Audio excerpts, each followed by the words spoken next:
Inanunsyo ng ABS-CBN ang mga pasabog nitong bago at nagbabalik na mga programa na dapat pakaabangan ng mga manonood ngayong 2026. Nagbabalik telebisyon si Asia superstar Catherine Bernardo para sa romance mystery na Someone Somebody kasama sina James Reid at Ma Salvador. Kakaibang kilig at misteryo naman ang hatid ni na Joshua Garcia at Ivana Alawi sa Love is Never Gone, ang kauna-unahang Pinoy TV series na kinunan sa Morocco.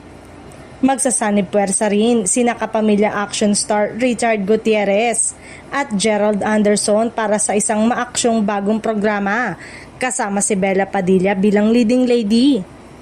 Nagbabalik din si ABS-CBN former president, host at actress Charo Santos Concio para sa bagong season ng Maalaala Mo Kaya.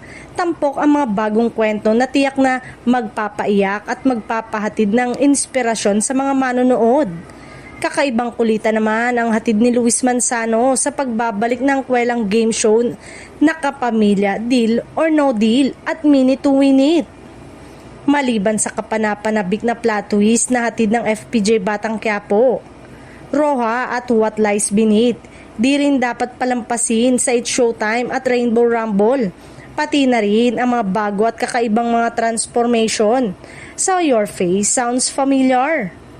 Samantala, sa Asa Family ang stage sa mga bagong musical experience na hatid nito sa mga bagong manonood. Mapapanood na ulit ang mga programa ng ABS-CBN sa Kapamilya Channel sa All TV, ABS-CBN Entertainment YouTube channel at iWant.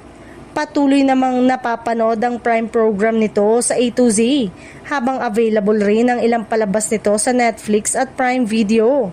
Samantala, ang It's Showtime at Pinoy Big Brother Celebrity Collab 2.0 ay nananatiling napapanood sa GMA.